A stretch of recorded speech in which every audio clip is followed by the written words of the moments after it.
Assalamualaikum warahmatullahi wabarakatuh. Selamat pagi Bapak Ibu para penilai untuk sertifikasi dosen gelombang 4.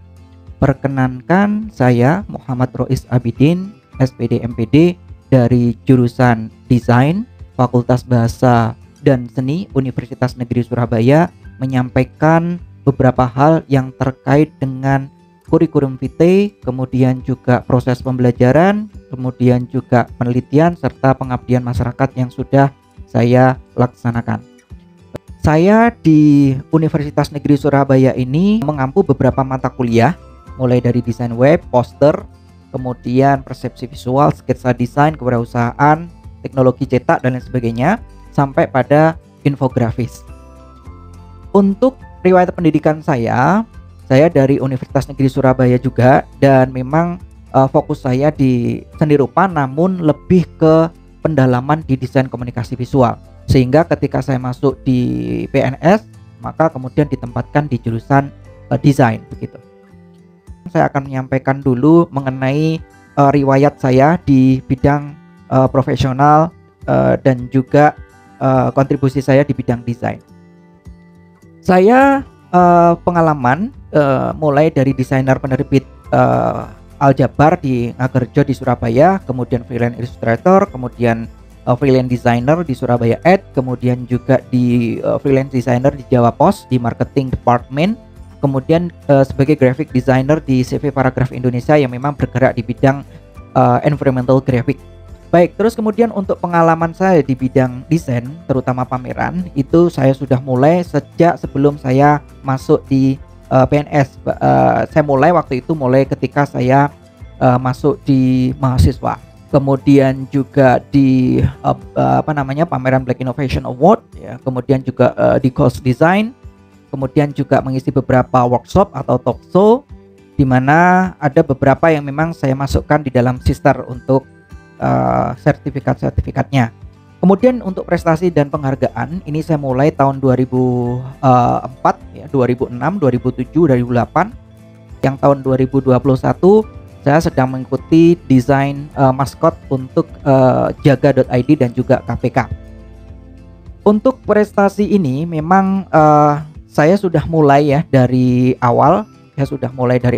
Sehingga itu menjadi satu hal yang bisa saya contohkan kepada para mahasiswa saya, sehingga juga mereka mengikuti jejak yang sudah saya mulai begitu.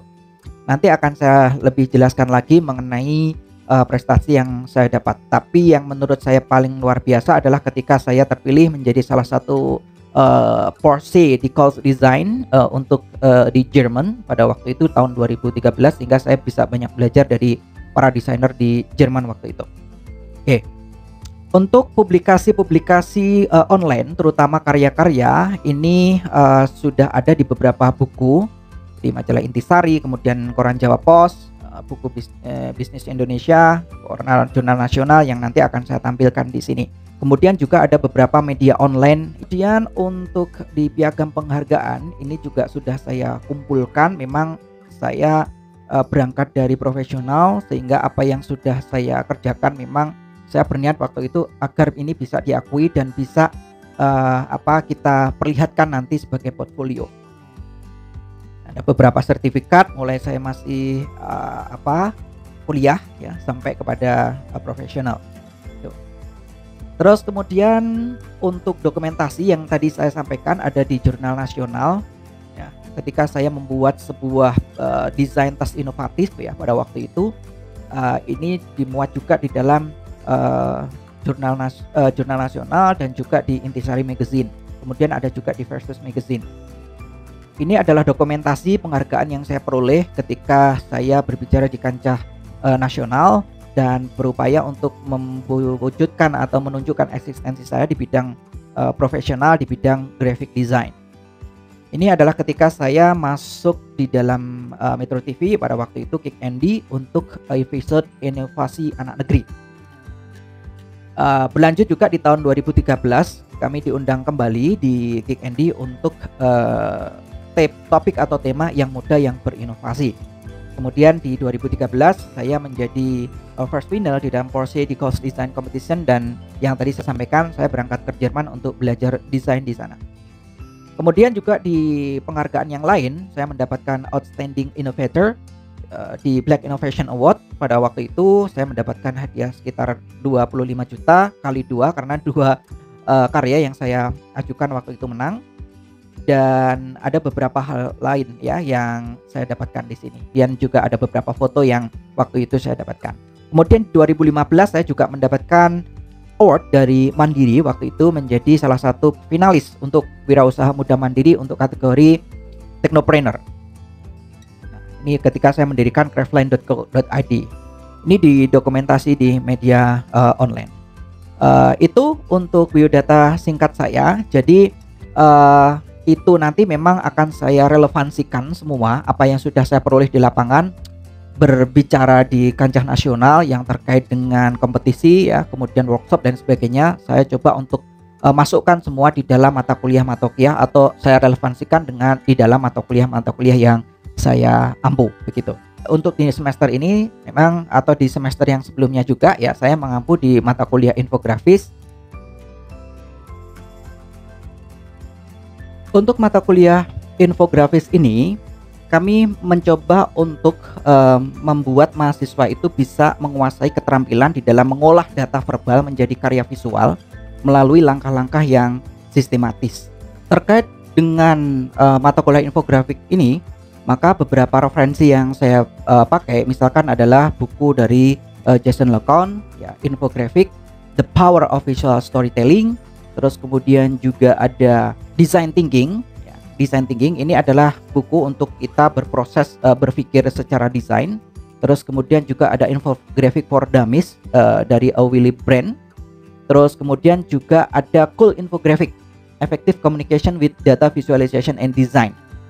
Dan juga kadang saya juga mengulas beberapa jurnal di dalam mata kuliah yang saya ampu ini sebagai sebuah sarana di mana mahasiswa nanti juga dalam proses merancang itu tidak hanya berbasis pada sesuatu yang visual, tapi juga berbasis dengan data, kemudian dengan proses perancangan yang baik begitu. Untuk proses perkuliahan yang saya pakai di dalam mata kuliah ini, selain melalui media Zoom, ada juga kita melalui Google Classroom. Salah satu mata kuliah infografis misalkan ini ketika saya klik, nah, di sini ada beberapa tugas kelas yang memang sudah saya unggah mulai dari pertemuan 1 sampai ke pertemuan 7 sampai kemudian UTS mata kuliah infografis. Nah, di dalam setiap prosesnya ini saya selalu sertakan dengan video-video yang memang saya unggah di dalam Drive, yang kemudian saya masukkan itu di dalam video kelas online, sehingga ini setiap saat bisa dilihat oleh para mahasiswa. Kenapa saya buat seperti itu? Karena memang kalau live langsung biasanya ada beberapa kendala yang terkait dengan sinyal, sehingga mata kuliah atau materi yang disampaikan itu tidak langsung bisa dengan baik diterima, sehingga itu perlu untuk saya buatkan semacam video, kemudian saya unggah di dalam Drive, kemudian saya tautkan itu di dalam Google Classroom. Salah satu contoh ketika saya mengampu di pertemuan ke-7 ketika saya menyampaikan mengenai metode triadic design untuk perancangan infografis ya, saya sampaikan itu melalui video yang bisa dilihat di sini. Nah, ini masih dalam proses loading. Infografis. Ini adalah salah satu contoh video yang saya buat dan saya unggah di dalam Google Classroom. Selain itu juga di dalam beberapa komentar itu juga terjadi proses bagaimana mahasiswa ini menanggapi materi yang sudah saya sampaikan.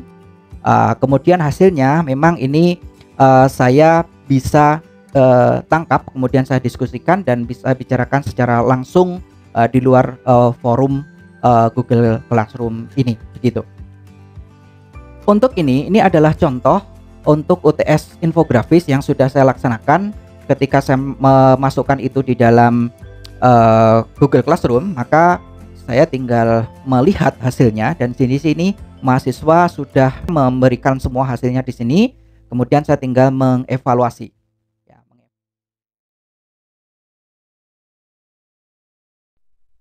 Assalamualaikum warahmatullahi wabarakatuh. Selamat pagi teman-teman yang memprogram atau kuliah infografis.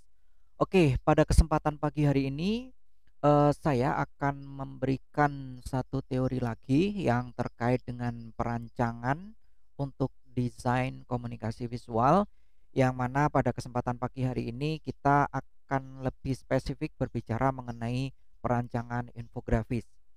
Kalau pada teori-teori yang sebelumnya itu kita mengulik mengenai langkah-langkah ya, langkah-langkah di dalam proses untuk merancang begitu. Pada kesempatan hari ini juga sama ya, namun dengan teori-teori yang berbeda. Kalau sebelumnya mengenai design thinking, maka kita pada kesempatan pagi hari ini akan mencoba untuk membreakdown sebuah metode di dalam desain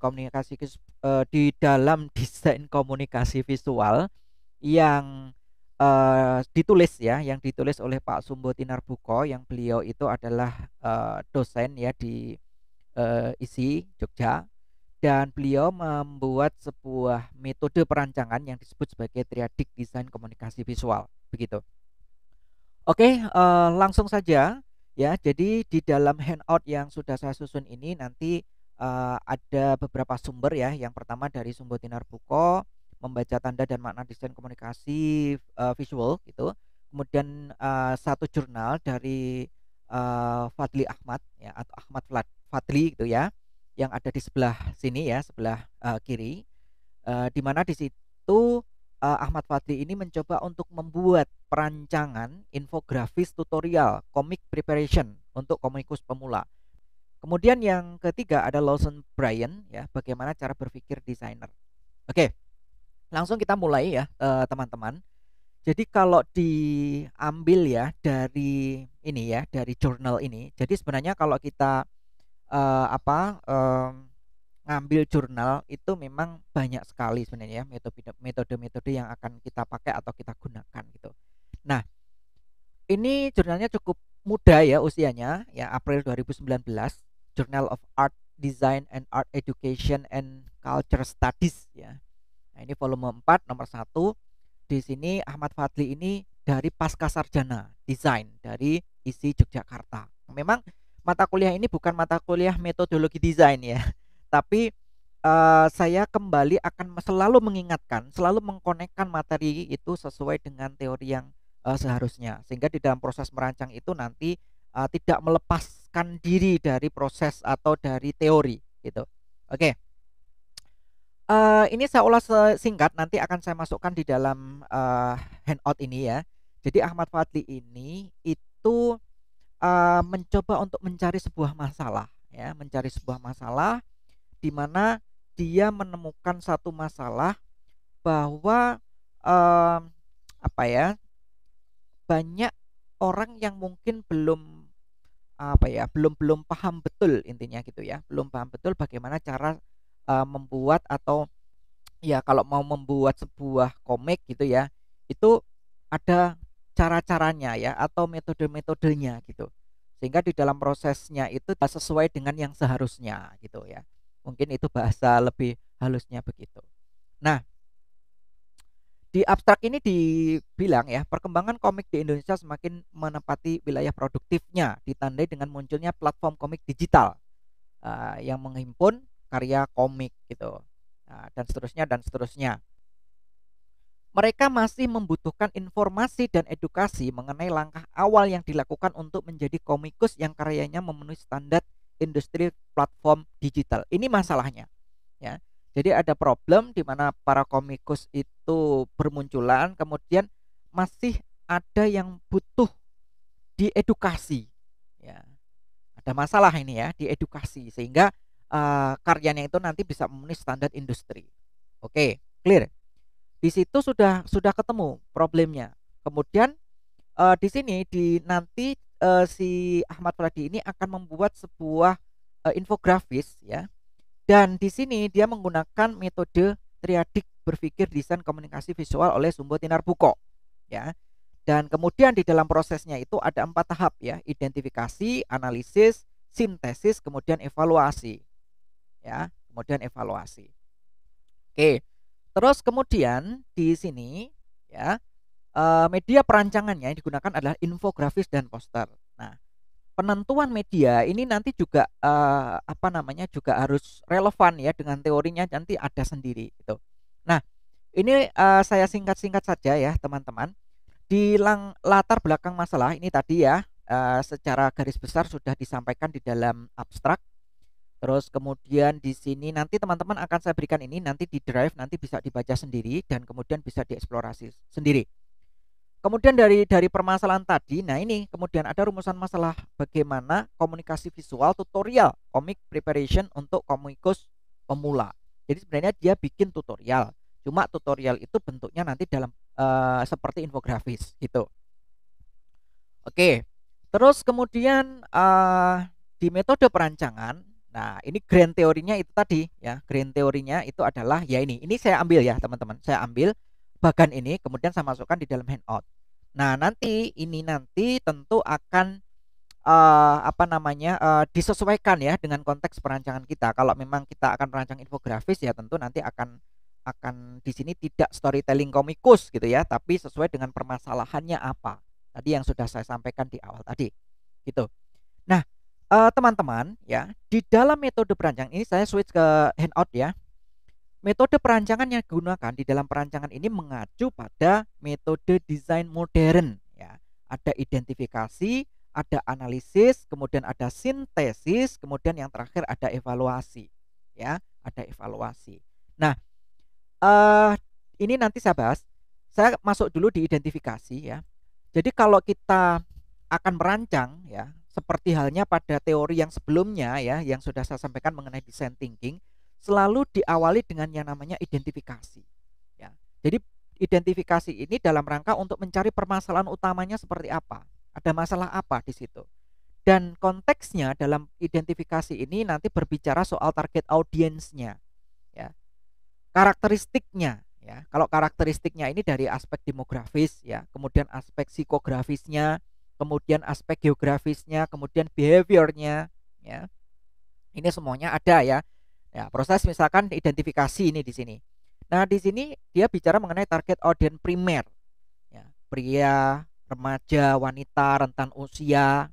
Ya, kemudian aspek geografis, tinggal di wilayah mana, psikografis.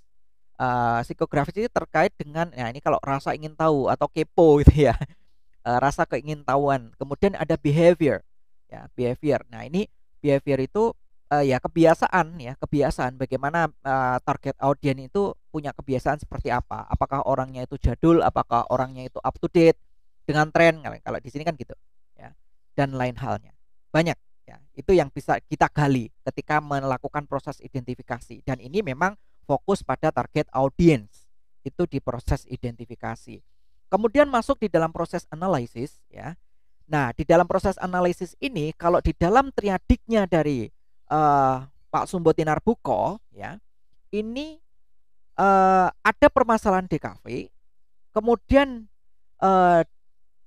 ditambah dengan teori, maka nanti akan ketemu konteks ya, konteks perancangan atau konteks frame kalau dalam bahasanya Pak Sumbo ya.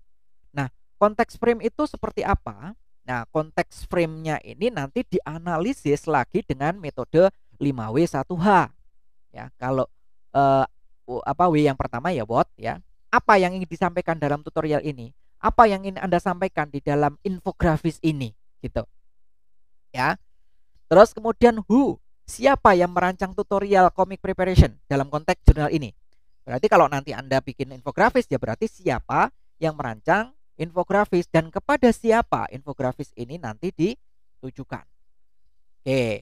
Terus kemudian where, di mana infografis ini kalau konteksnya infografis ini dilakukan ya. Apa namanya proses perancangannya misalkan ya. Terus kemudian melalui media apa gitu. Nah ini where untuk menjawab itu. Kemudian yang keempat ada when, kapan proses ini dilakukan ya. Terus kemudian sampai pada batasan apa ya, itu di poin keempat when. Kemudian why, kenapa Anda merancang infografis ini, kenapa tutorial ini sangat penting. Nah ini berbasis pada masalah ya yang tadi sudah ditemukan.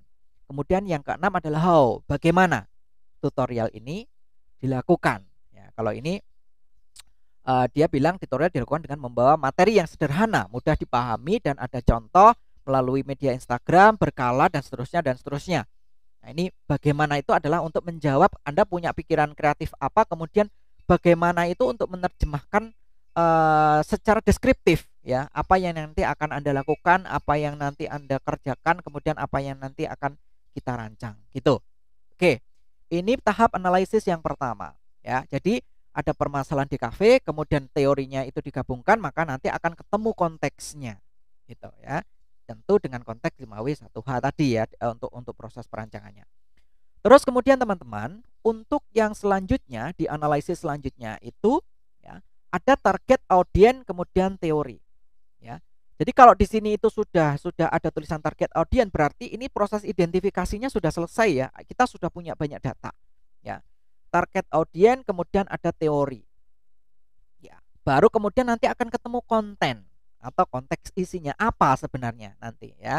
Kalau di dalam contoh ini ya, di dalam jurnal ini nanti akan kelihatan nanti konten-kontennya itu apa sebenarnya yang akan disajikan. Nah, itu di sini nanti dianalisis di sini ya. Menentukan konteks isi terdiri dari pesan verbal dan pesan visual. Nah, isinya apa? Misalkan kalau ini isi tutorialnya adalah materi pembentukan 4 aspek praproduksi karya. Kalau misalkan Anda bikin bikin infografis mengenai cara untuk memadamkan kebakaran gitu misalkan, atau mungkin kemarin ya ada contoh buku infografis begitu ya, cara untuk apa perlengkapan untuk naik gunung ya, atau berpetualang atau apalah gitu. Nah, itu isinya itu apa? Itu nanti akan ketemu di sini. Ketika sudah ketemu target audiensnya, ya. Kalau kita sudah ketemu target audiensnya, tadi sudah dilihat dari aspek demografis, kemudian aspek psikografis, kemudian aspek geografis, behavior dan lain sebagainya tadi, tentu nanti akan lebih mudah di dalam menentukan konteks isi. Ya, apa sih yang akan saya sampaikan gitu. Kemudian di sini ada bentuk pesan, teman-teman ya. Ada bentuk pesan. Bagaimana menyampaikan kepada target audiens berdasarkan pendekatan-pendekatan tertentu gitu. Nah, ini bentuk pesannya di sini. Nanti Anda bisa lihat. Nanti akan secara lebih detail nanti ada di bawah yang terkait dengan sintesis ya. Oke. Terus kemudian masuk di dalam tahap yang terakhir, tahap yang ketiga itu ada sintesis ya, teman-teman ya. Ada sintesis. Nah, sintesis ini ya, sintesis ini kalau tadi ini masih analisis ya. Jadi analisis itu nanti isinya adalah deskripsi ya yang secara tertulis begitu nanti bisa disampaikan. Kemudian di dalam tahap keempat di dalam merancang itu ada sintesis, di mana sintesis ini adalah permasalahan ditambah dengan target audiens ya. Masalahnya sudah ketemu, target audiensnya tadi sudah ketemu, datanya, maka kemudian muncul medianya ya. Ibaratnya kalau apa namanya, kalau di sini ya, ini saya scroll down ya. Nah, ini tahap penentuan media ya. Tahap penentuan media melalui proses menghubungkan titik permasalahan dengan target audiens. Karena media ini nanti yang akan menjangkau dari audiens. Kalau medianya salah ya nanti akan audiens tidak akan terjangkau kan gitu. Atau permasalahannya itu juga tidak akan bisa terselesaikan kalau medianya juga tidak sesuai. Karena permasalahan dengan target audiens ini menjadi satu kesatuan yang utuh di dalam nanti kita menentukan yang namanya media yang tepat apa gitu. Ya. Oke. Nah, di dalam tahap sintesis ini dilakukan kegiatan berpikir kreatif, menghasilkan solusi perbagian, memberikan batasan, mengkombinasikan solusi, menetapkan solusi. Nah, itu disintesis. Itu juga pengertiannya itu juga ini sama. Formulasi penyelesaian yang potensial atas bagian dari permasalahan yang memungkinkan ketika pengambilan keputusan atas informasi telah terpenuhi di tahap analisis gitu. Jadi ketika proses analisis selesai, data sudah terkumpul ya, semuanya sudah muncul lah, data sudah muncul, sudah diolah semuanya ruka, maka tahap sintesis ini nanti akan menentukan nanti media yang tepat itu bagaimana. Nah, di dalam tahap sintesis ini teman-teman, Di sini sudah saya tulis ya, saya ambil dari beberapa referensi ya, bahwa di dalam tahap sintesis karena ini menentukan media ya, menentukan media, maka ada 2 hal. Yang pertama adalah perencanaan media, kemudian yang kedua adalah perencanaan kreatif. Ya, ini nanti saya yakin akan selalu sama. Mohon ini nanti diingat-ingat teman-teman, karena nanti bisa jadi ketika Anda proses di dalam merancang nanti di tugas akhir ataupun di skripsi, itu nanti tetap akan dipakai. Oke, saya kira itu teman-teman untuk materi saya di minggu ini. Semoga apa yang saya sampaikan bermanfaat dan Anda bisa nanti merangkai menjadi satu kesatuan yang utuh dan kemudian nanti bisa diaplikasikan di dalam proses Anda merancang ya infografis. Oke, terima kasih atas perhatiannya. Saya akhiri, wassalamualaikum warahmatullahi wabarakatuh.